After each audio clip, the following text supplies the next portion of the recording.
Morning, everybody. It is Rob in the morning here with yet another episode. Um, and boy, do we have some stuff to talk about. Few things. Obviously, the entertainment world has seen some interesting news. I'll start right off the bat with the death of Olivia Newton John. And I'm sure most people just remember her from Grease. I think that's kind of the biggest thing she was in. Um, and that's at least what I remember from.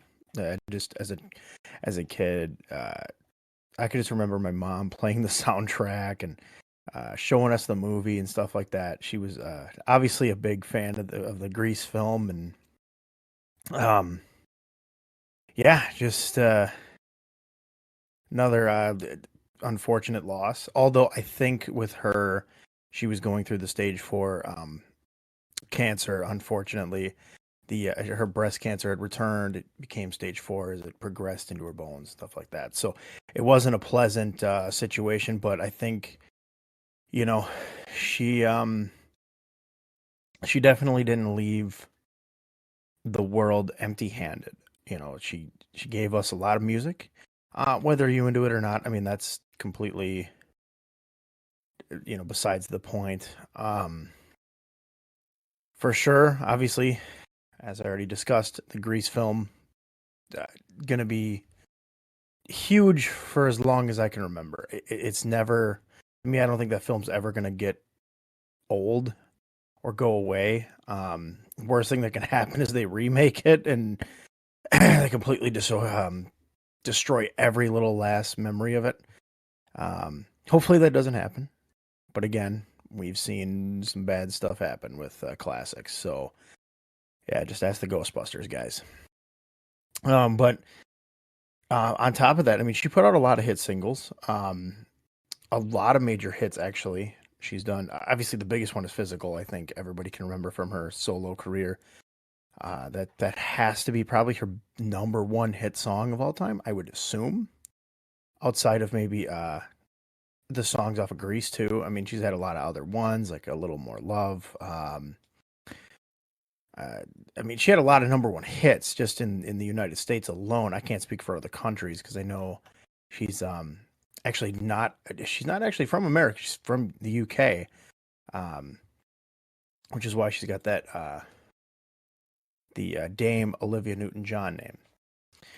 Um, but again, she unfortunately passed away at the age of 73. I don't know how long they were actually giving her to live. I don't know what the prognosis was there. Um, but she was a huge advocate for medical marijuana, obviously to help her kind of ease the pain and help her eat all that stuff. It's a huge thing. And actually, one of her daughters, it's a fun fact, her one of her daughters owns a cannabis farm in Oregon. So obviously, some big advocacy there from her family, and I'm sure that that's not going to be the only thing that her family is going to advocate for. Obviously, we know breast cancer awareness is huge.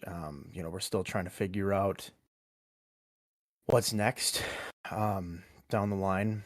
I think there's certainly going to be a lot of good tributes to her. Um, I'm sure from different music shows, things like that. Um, and John Travolta actually put out a really good response to her passing, and I think this is the one I was waiting for. Was John's response, mostly because I think with John Travolta, being that co-star, being that major figure at one point with her, it only makes sense. Um, and here's the post that I seen on Instagram today. My dearest Olivia, you made all of our lives so much better. Your impact was incredible. I love you so much. We will see you down the road, and we will all be together again. Yours from the first moment I saw you, and forever. You're Danny. You're John. Very, very solid words from Mr. Travolta, the wonderful Grease co-star, who you would never expect to be nowhere near, I mean, obviously he was not nearly as good of a singer as Olivia, but even just to be on that level, I think is incredible. And that film will definitely go down in history. And she is a major part of that. So she will be missed by her fans and by entertainment lovers all around. Um, and I guess the biggest thing I can remember from that movie, and it wasn't, just because again, I had to watch the film many a times, not on my own accord, but with people, my mother, former girlfriends, things like that. It's just something I had to watch. No big deal. I'll watch it. And the thing is, I just learned to love it the older I got because the amount of work that is put into a film like that is incredible, because everybody's got to be good at it. They all have to kind of have that sort of really solid character, personalities, the voice, everything like that. There's a lot put into it. Um, and the crazy thing is just, again, a lot of the actors I think from that movie probably didn't realize the impact that they had at the time. Um, I'm sure the big thing is, who, who's obviously the guy that got out of there with a big career. Well, it's Travolta. And that's fair to say. But I think with that movie, the one thing that just will always be there is the music. The music part of it was huge. I think there's at least one song on that album that everybody I think can enjoy. Even if you just don't like musicals, like I'm not a big musical guy, there's at least a few songs in there that you can enjoy. Um, the biggest one probably Grease Lightning. I think that has to be one of the more enjoyable songs. It can be annoying too, but that has to be up there. Summer Nights, the actual Grease theme. Um, you're the one that I want. There's various other ones too, but yeah, I think the worst song is Beauty School Dropout. I think that song absolutely sucks, and it's like the worst part of the film for me. I'll be honest, but it's still classic film and an absolute classic artist in Olivia Newton John.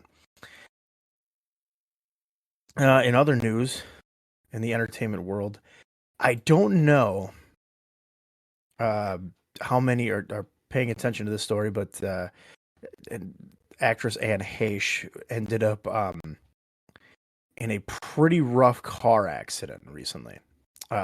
She's now in a coma, in critical condition. Um, and for those that maybe don't know the name right off the bat, I can give you some of the work that she has done in her career. She has been in some films that I've seen and have enjoyed. Um, she actually plays in John Q, which is a Denzel Washington movie. Very fantastic. In fact, if you haven't seen it, I highly recommend it. Actually, anything Denzel does, I think I recommend. He's very fantastic.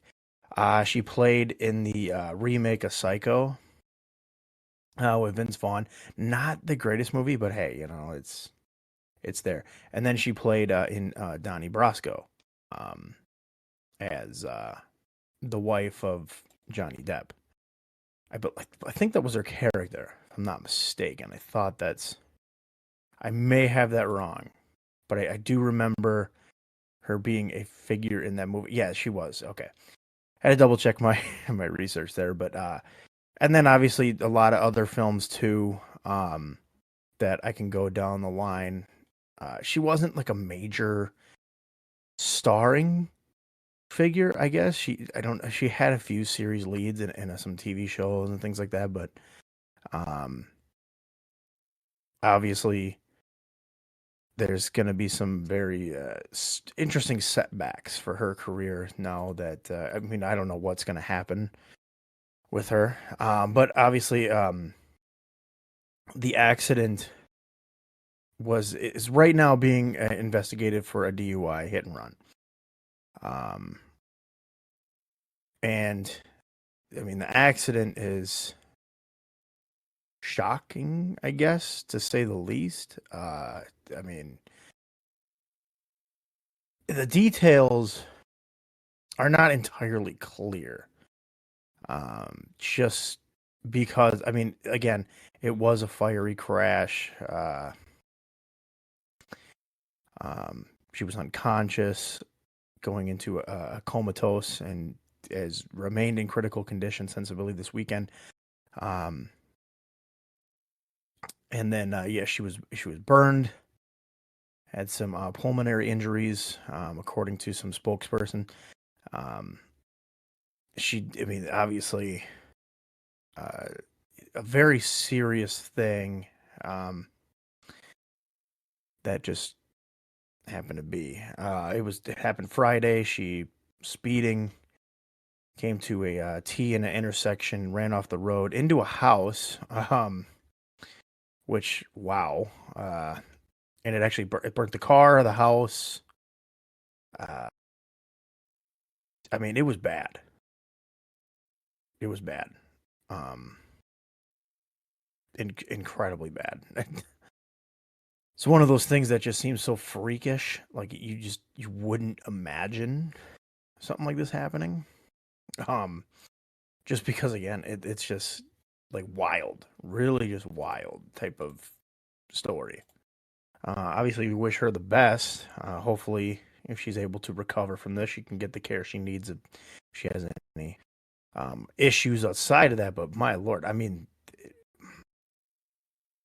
you do hear a lot about celebrities getting DWIs or DUIs and all these drunk driving arrests. It's actually more common than it should be.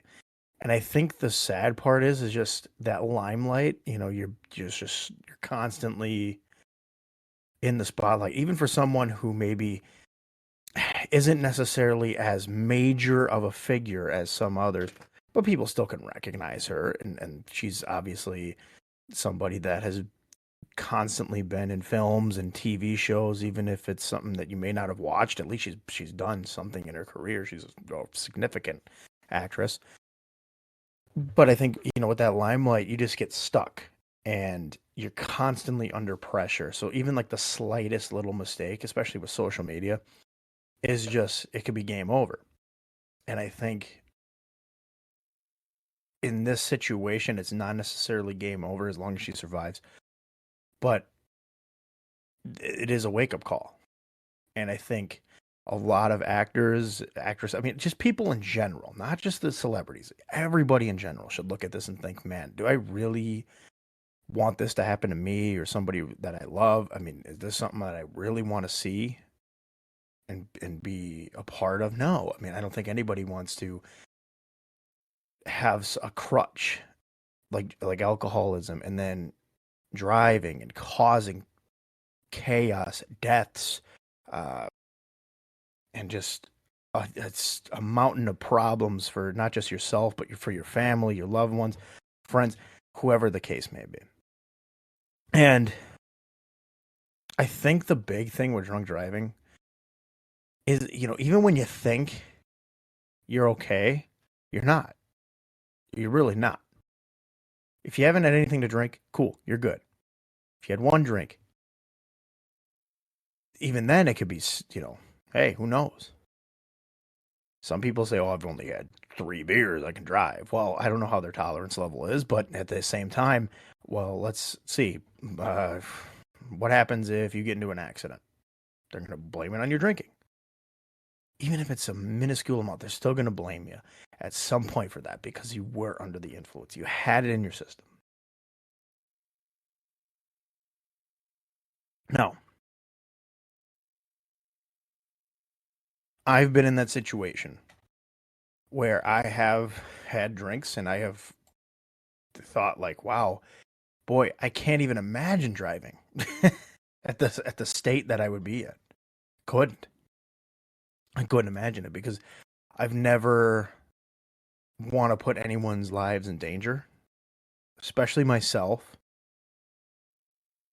but even more insignificant, some random stranger that I could possibly hit on the road and kill, who maybe was going to their family, going to see their kids, whatever, and they're not going to have that opportunity anymore. So that's really it. Look outside of look outside of the law enforcement side of it. Yeah, you're gonna probably do jail time. You might get your license revoked. Actually, you probably will. You're gonna have a lot of fines, community service hours, all that stuff. Look past that for a second. Think about the physical, mental toll it can take on somebody, right? There's a reason why there are laws in place for this reason, and there's a wide array of any liquor commercial, beer commercial that'll tell you drink responsibly. And they have tons of sober driving commercials, tons of them. They're on the radio, on television. You can see them on Facebook, on YouTube, on Google. I mean, you can find them. They're not hard to find. So just imagine the damage you can do. I mean, right now, her career is in jeopardy. Her life is in jeopardy outside of just her career. Her life is in jeopardy because of this. That's the serious case here. Moving on. A story that has been really, I think, probably needs a little bit more attention drawn to it.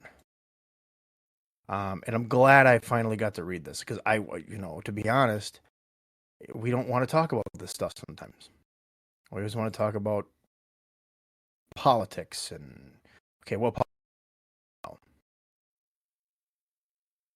there have been 4 killed in Albuquerque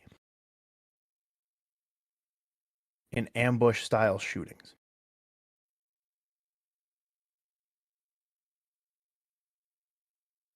And right now they are assuming and they're investigating that the shootings may be linked to something common.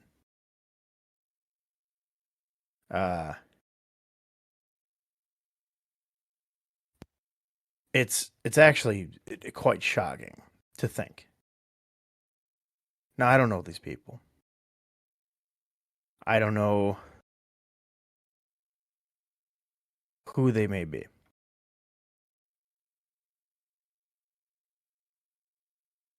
But here's just an explanation into the victims. And this is from CNN.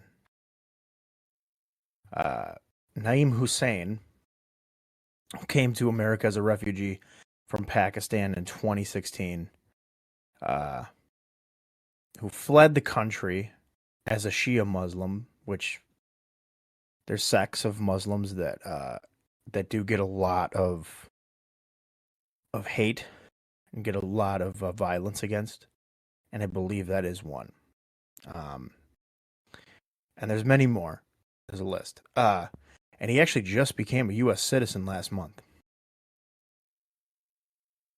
He was one of the ones murdered. He even opened his own trucking business this year. He had his own business. American dream. The day he was killed, he had attended a funeral for the other 2 victims that were also recently killed. And then he ended up killed. Muhammad Hussain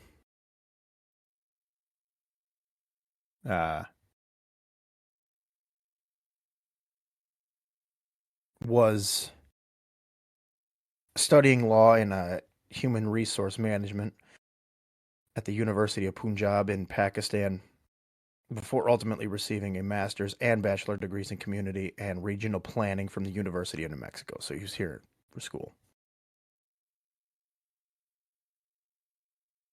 Another guy who was just taking advantage of the American dream. Who are we to judge, right? And then there's not a lot of details released about the other 2 victims, but I can give you their names, and that is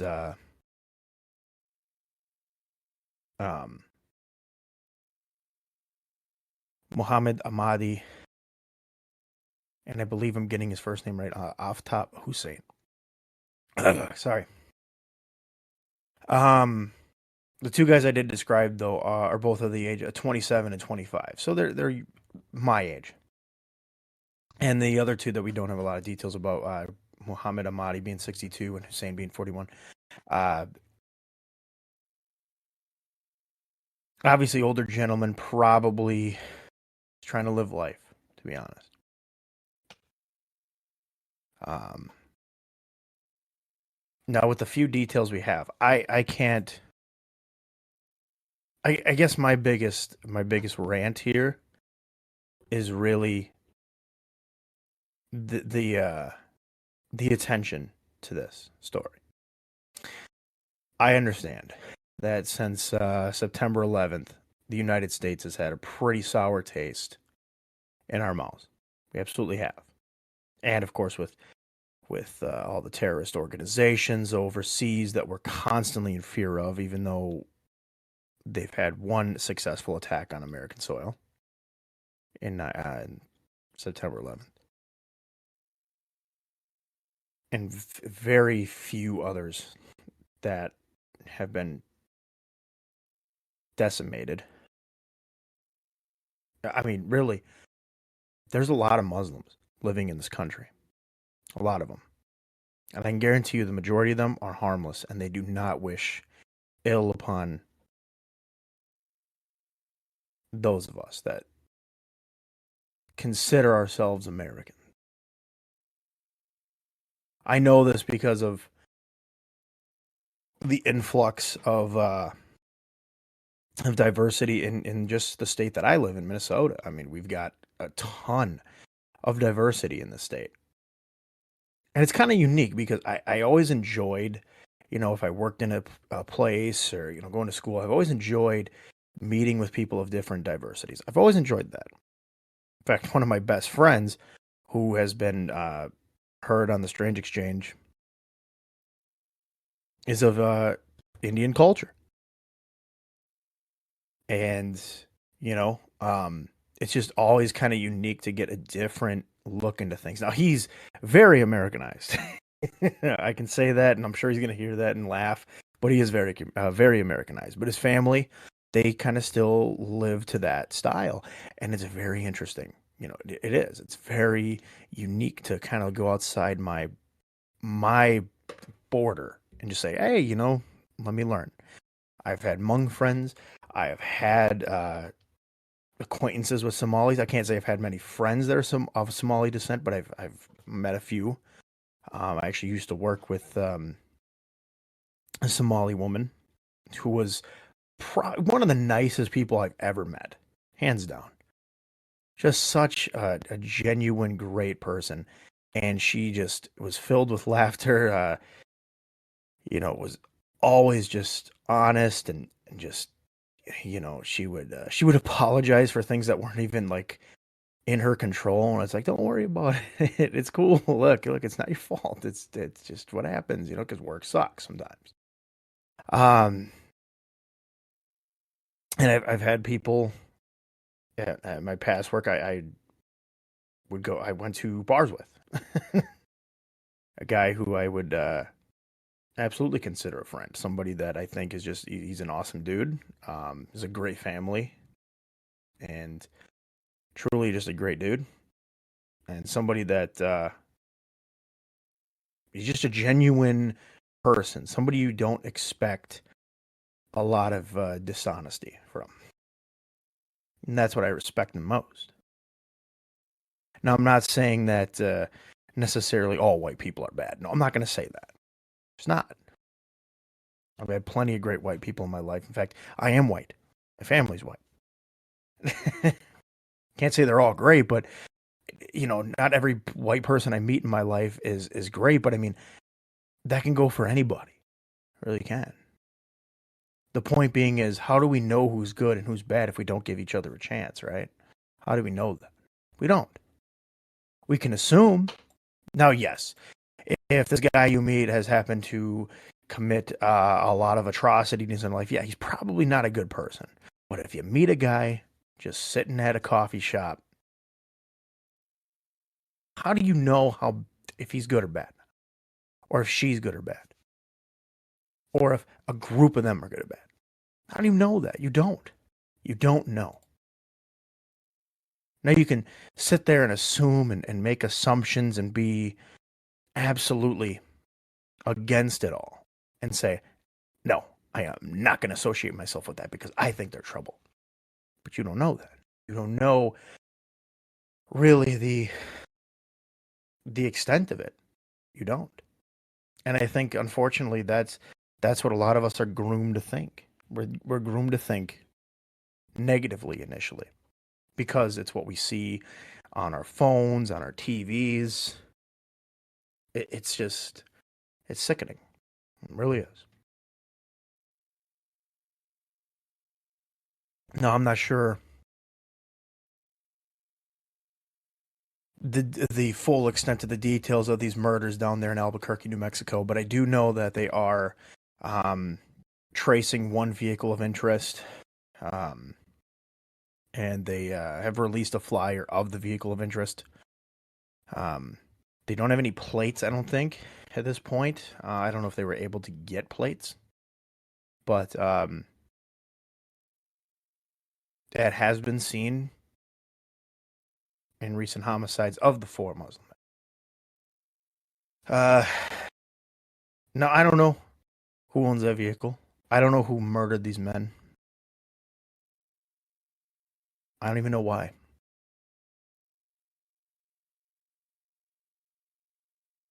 But let me quote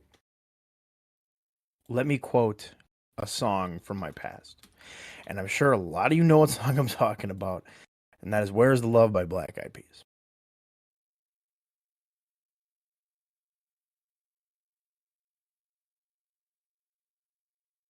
And here it is. If you only have love for your own race, then you only leave space to discriminate, and to discriminate only generates hate. And when you hate, you are bound to get irate. I like the rhyming. It actually sounds kind of weird coming out and like when I'm saying it in a quote, but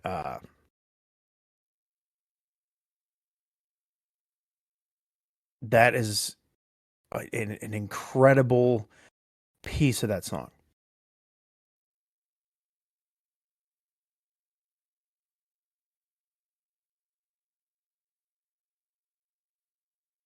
And the thing with this song is they weren't even leaving out any groups individually. There's another part of the song to say we are overseas, we are trying to stop terrorism, but we still got terrorists here living. Uh the CIA, the Bloods, the Crips, the KKK. They're touching on most bases. And there's more obviously, but they kind of summed it up, right? With gangs and hate groups and even government organizations that have been linked to some serious things, MK Ultra. But the biggest part of this song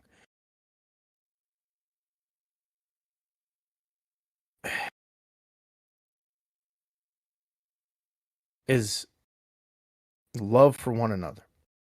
Now you don't necessarily have to love everybody. I know love is a strong word, just like hate is a strong word. But you can respect one another, unless somebody gives you a reason not to respect them. Absolutely. You can try and rationalize hate as much as you want, but at the end of the day, it's still hate. It's never going to change. It's hate, and you are linking it to stereotypical evidence. That's all you're doing. You are putting a false stamp on something that doesn't need to be that way. Now, I'm not a preacher. I'm not. I never chose to be that way either. I don't want to be. I am not one to preach anything about racial injustice. I haven't experienced it in my life, unfortunately. I have never had to experience that. Uh, I think I've been treated pretty fairly in my life. I mean, there's some people that have looked at me as not a great individual. In fact, I had a teacher tell one of my friend's parents that I am a bad influence. It's quite a thing to say.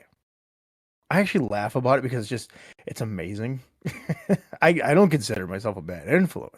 I consider myself a decent guy, I think. Have I had some issues in my life? Oh, absolutely. But who the hell hasn't? But still, I've never had to experience somebody calling me racially derogatory terms. Have I been called a cracker? Yeah, maybe. But that doesn't really affect me. I guess I don't feel like a natural effect from that because I guess whatever. Am I a cracker? Yeah, maybe. I can be salty sometimes, absolutely. I think that's fair. I think a lot of us can be salty. Come on now. Are we plain? No, I'm not. I open up my horizons a little bit. At least I consider so. Have I been called a honky? No, not actually in my life. I've never have. that's just that's just too funny of a word, actually. um, but at the end of the day, I don't think any derogatory terms towards white people are ever going to have the same effect as they are towards everybody else, right? To the other races. So, um, and to be fair, to with that, I mean, it's not saying that I'm just trying to lighten one over the other, but obviously one plays more of an effect on others than it does for this specific group. So again, that's just me personally. That's my opinion. I'm not speaking for anybody else. But I do believe in those words from the song, Where is the Love? I do believe in that. I believe personally that hate is it's too much. It is. And unfortunately, I can be sometimes a suspect of hate. Not hate for other groups, but just hate for just people in general. I am technically an introvert, if that's the proper term to use for Mr. Rob here. Because do I like my alone time? Absolutely. But who in the hell wouldn't like some time to themselves sometimes? Me, I just like it a little bit more than others. Now, how can I be an introvert and speak on a platform? Well, I don't know. I guess because I don't have thousands of people listening to me yet. Nor do I ever think that'll happen. Because if I got 1,000 people listening to my rhetoric, I'm going to feel absolutely insane. It'd be cool, but I'm going to start looking at myself like a maniac. But you see, the point being is, I am not somebody that is always comfortable around people. That's just me. And so what happens is I'll start to notice little things, little pet peeves and stuff like that, things that people do that really just kind of tick me off. And it just makes me not like being around people, it makes me hate people. And that's not right, right? Because it's not right. And I know it's not right. And I'm getting myself corrected to a point where I feel like, okay, I'm in a position where I don't have to feel that way. Now, if we can just get people to do that for others, we can stop unnecessary actions from being taken. We can stop unnecessary words from being spoken. We can do that. And we can stop unnecessary thoughts. That's absolutely it. Do I think this world is ever going to find peace? Probably not. But how will we know if we don't start somewhere? Right? We all got to start somewhere. So I hope they find whomever did this, whether it's one person or multiple. I hope they find them. And I hope they throw the book at him. Because it's sick. No individual in this country should ever feel unsafe walking out their front doors. That is not what this country is built upon. That is not what it is represented as. Is America always a great country? No. That doesn't necessarily mean that we can't achieve greatness.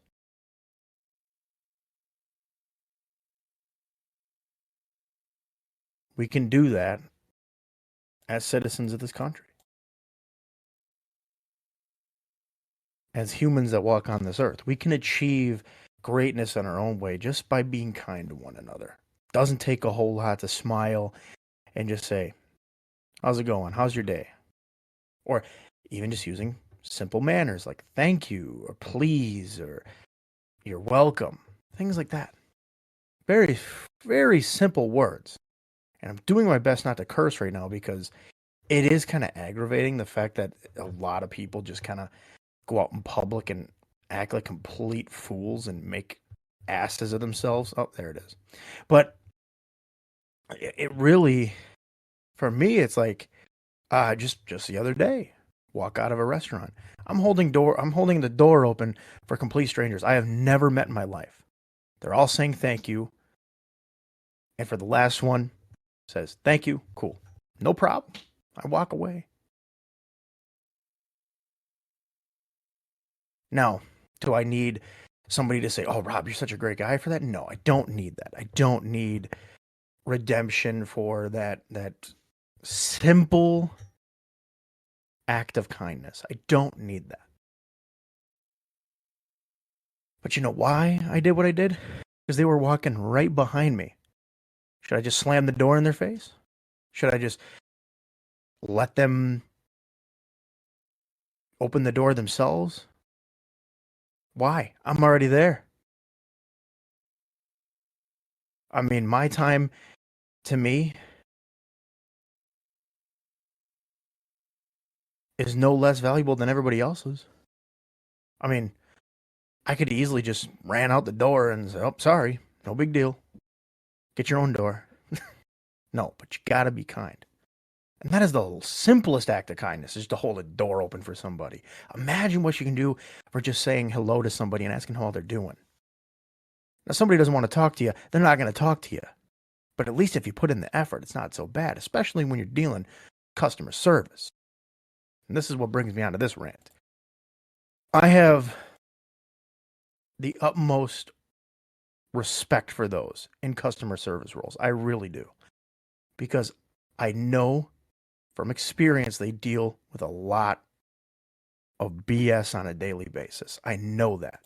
There's some good days or bad days. It's a big mix. I have seen customers openly berate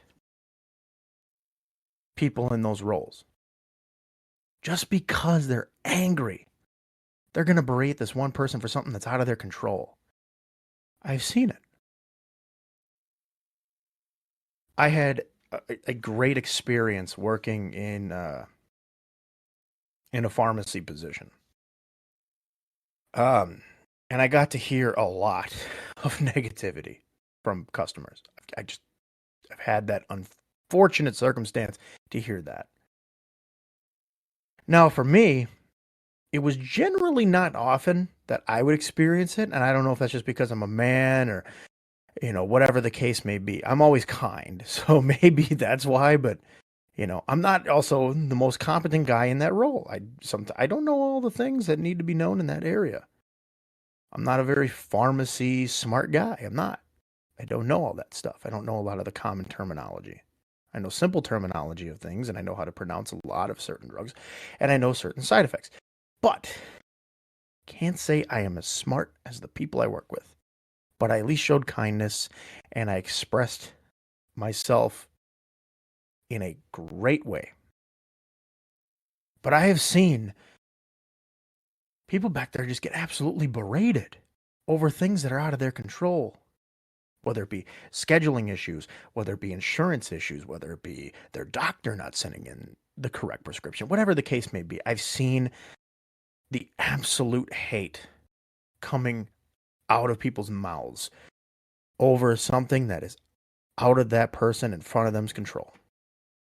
And I have watched people just sit there and say, "I am so sorry. I'm sorry this happened." And they just got to suck it up and they have to just swallow it. And it sucks because it's a poor reflection on our society. It really is. Now, I will safely say that a lot of people my age that came in were very nice. Didn't have a lot of people my age that were yelling at me. They were actually very kind. Uh, I will say it's a lot of older crowd. Not necessarily picking on you guys, but there's a lot of entitled ones out there. And I think that the term for you guys is Karens. Is that the term? I know that's the term. I know it is. I don't like saying it because I think it's stupid. But I know that there's a lot of entitled people out there, or at least they think they're entitled. Newsflash. This is going to be real harsh sounding. Really harsh. And for those that are older that are listening to this, if you feel like you are entitled to stuff, it's a good wake up call for you. You're entitled to shit. Okay? Your right is to live. That is your right. Your right is to live as a human being because you are a human being.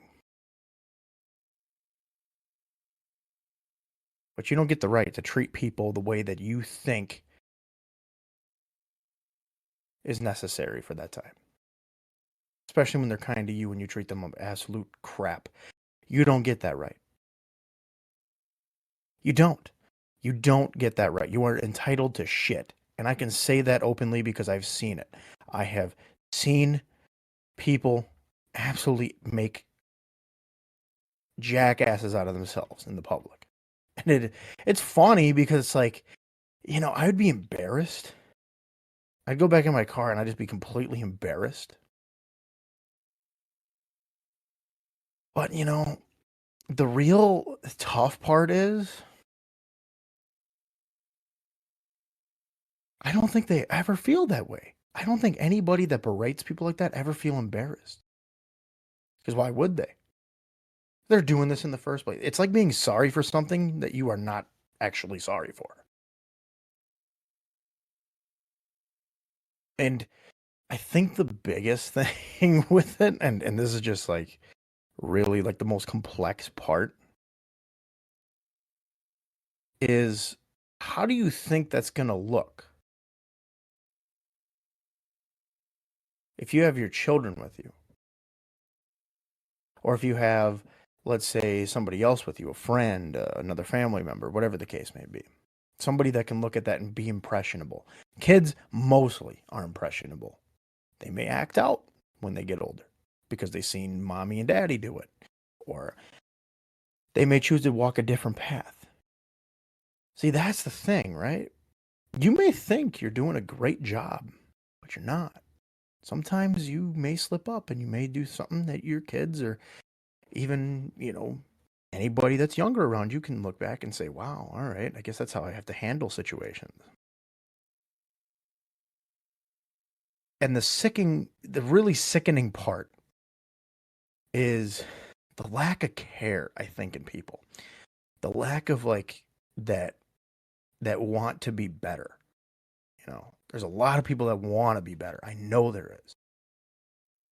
But you have to care. You have to care somewhat. You have to at least go out there and say, yeah, I want to care. I want to be a part of this. Um, Moral of the story here. 4 people were murdered. And I'm going to assume out of hate. I'm really going to assume out of hate.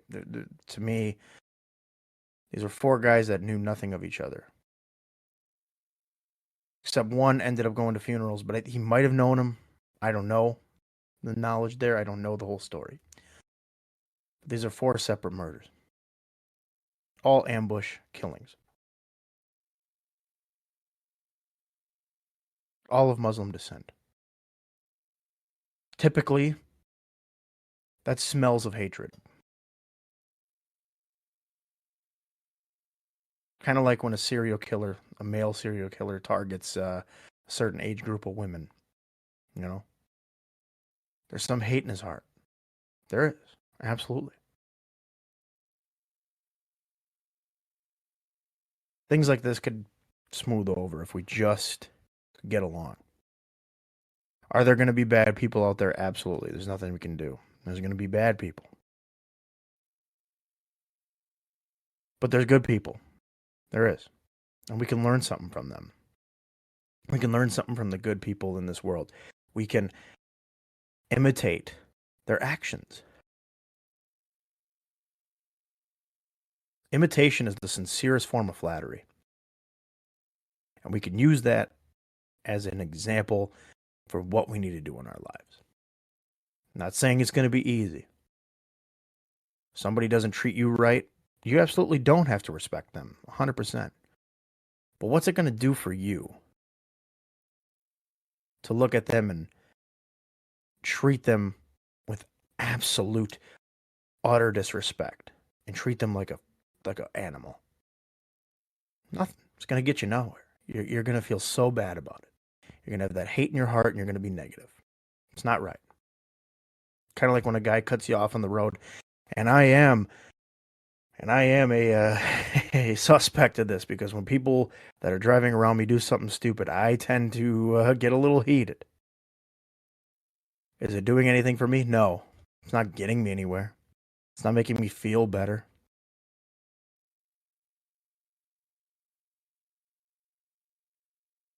So I have things I can work on too.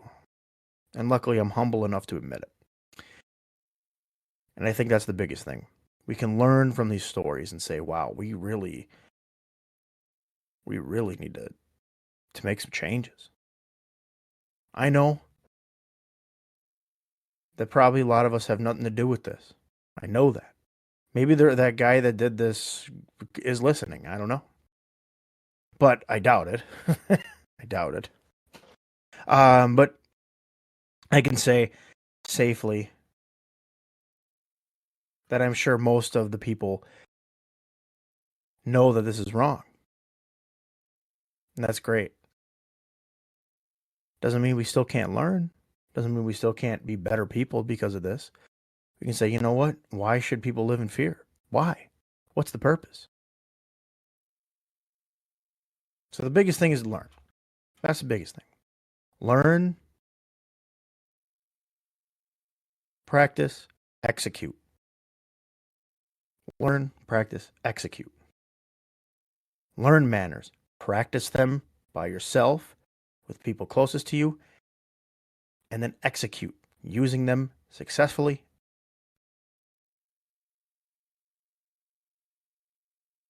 When you go to McDonald's, even if the person that is taking down your order doesn't seem like the nicest person, doesn't take a lot to say, thank you, have a good day. Even if they don't say it to you, it doesn't take a lot for you to say it. Doesn't.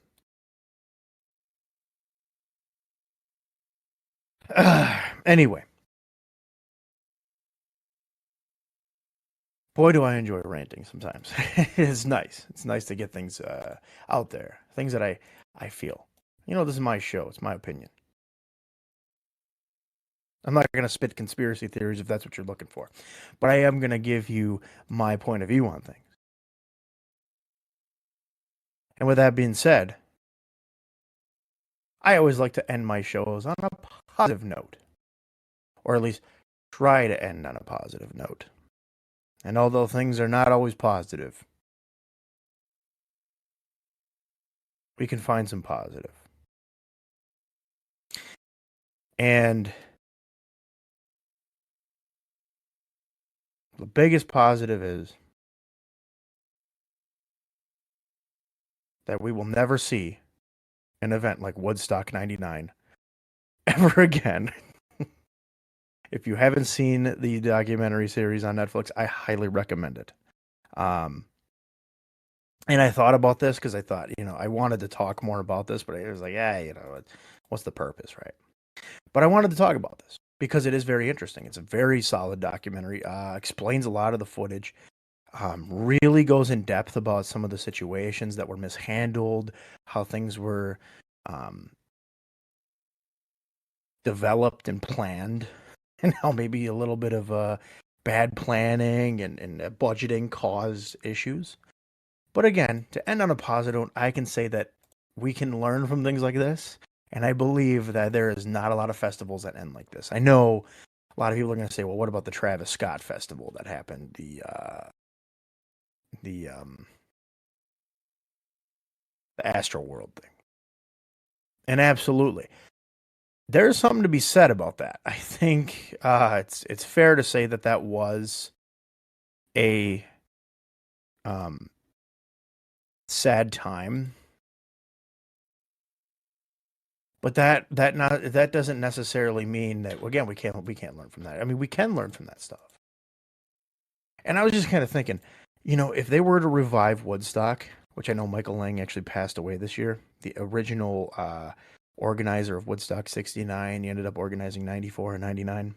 And you'll see an interview with him in the documentary series. They did this months before his passing. But I was thinking, what if they did a Woodstock, right? Like, let's say 2024, because that'll be what would that be? That's what 60 no 55 years. Yeah, 55 years after the original. 50 years would have been 2019. But who would be the lineup? What would the lineup look like? And I kind of got to thinking about that, and I thought, well, what went wrong with the '99 one? Well, you had a lot of angrier music. I'm not saying that Korn or Limp Bizkit are bad to listen to. I'm not saying that at all. Although some will say that their music is not great, but I mean, I've been a fan. But we can mix it up. We can mix it up, and I think that's kind of the cool thing. It's just to think, well, who would headline each night? Like if you did a 3-day thing, Friday, Saturday, Sunday, who would be your headliners? And that is actually kind of a cool thought, and I'm going to think more about that as the next show comes up. I might talk about it again. I don't know, but I'm going to think about a lineup. I'm going to try to project a lineup for an anniversary of Woodstock in 2 years. If anybody's got any ideas, I mean, hell, just put them in the comments. I always like reading stuff like that. Make them legitimate ideas, people. Though, come on, don't give me some garbage. But anyway, that'll do it for this episode. I hope you enjoy, even through my obnoxious ranting at times. Enjoy, live a little, and have a good rest of your day.